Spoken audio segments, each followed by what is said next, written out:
یہ سائیکلون بغیر رکے زمین کی طرف بڑھنے لگتا ہے۔ اس علاقے میں رہنے والے لوگ ابھی بھی اس طوفان سے بے خبر تھے۔ اس طرح کی طوفانی ہوائیں چلنا وہاں کے لوگوں کے لیے ایک عام بات ہے، لیکن انفارچونیٹلی ان کو نہیں معلوم تھا کہ ان تیز چلنے والی ہواؤں میں وہ تباہی چھپی تھی جو ابھی تک کسی اور طوفان سے نہیں آئی تھی۔ یہ اب تک کی ہسٹری کا سب سے خطرناک اور ڈسٹرکٹیو نیچرل ڈیزاسٹر مانا جاتا ہے۔ اس سمندری طوفان کو نام دیا گیا تھا بھولا سائیکلون کا۔ یہ ایک پرفیکٹ ایگزامپل ہے کہ کیا ہوتا ہے جب بہت بڑا سمندری طوفان زمین سے ٹکراتا ہے۔ ایسٹ پاکستان کے لوگوں کو اس کو سیریس نہ لینے کی ایک خاص وجہ تھی کہ محکمہ موسمیات اور گورنمنٹ کی طرف سے ان کو اس خطرے سے آگاہ نہیں کیا گیا تھا۔ نہ تو ایمرجنسی الارمز بجائے گئے اور نہ ہی ایویکویشن کروائی گئی۔ سچ تو یہ ہے کہ گورنمنٹ کو خود بھی نہیں معلوم تھا کہ اتنا بڑا خطرہ ان کی طرف تیزی سے بڑھ رہا ہے۔ 1970 میں ایسٹ پاکستان کے پاس کوئی ایمرجنسی سسٹم موجود نہیں تھا جو اس طرح کی ایمرجنسی کو کاؤنٹر کرنے کے لیے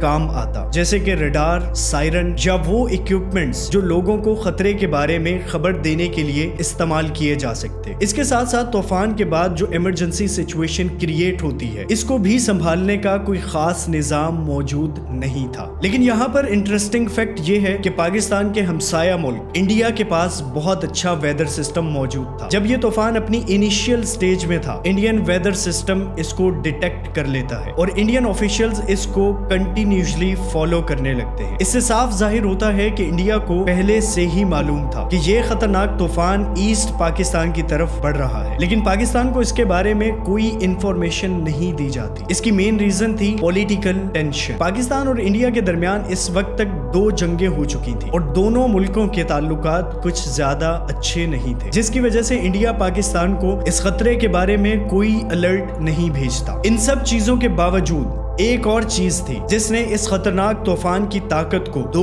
گنا زیادہ کر دیا تھا۔ رات کے تاریک آسمان میں چمکتا ہوا ایک پورا چاند۔ سوال یہ ہے کہ چاند کا اس طوفان سے کیا تعلق اور کیسے یہ اس طوفان کو مزید خطرناک بنا سکتا ہے؟ اس کا جواب ہے ہائی ٹائڈز۔ جب فل مون ہوتا ہے تو گریویٹیشنل پل کی وجہ سے سطح سمندر اوپر اٹھ جاتی ہے۔ سادہ لفظوں میں بات کریں تو زمین کی طرح چاند میں بھی گریوٹی ہوتی ہے۔ اب پانی چونکہ ایزیلی موویبل ہے تو یہ سمندر کے پانی پر زیادہ اثر انداز ہوتی ہے، جس سے تقریباً 20% تک سمندر کی سطح بلند ہو سکتی ہے اور پانی کناروں سے بہت آگے آنے لگتا ہے۔ یہی ایک ایڈیشنل ڈسٹرکٹیو بینیفٹ ملنے والا تھا اس بھولا سائیکلون کو۔ ایک طرف فل مون اور دوسری طرف ہوا 185 کلومیٹر پر آور کی سپیڈ سے، یہ لیتھل کمبینیشن تھا۔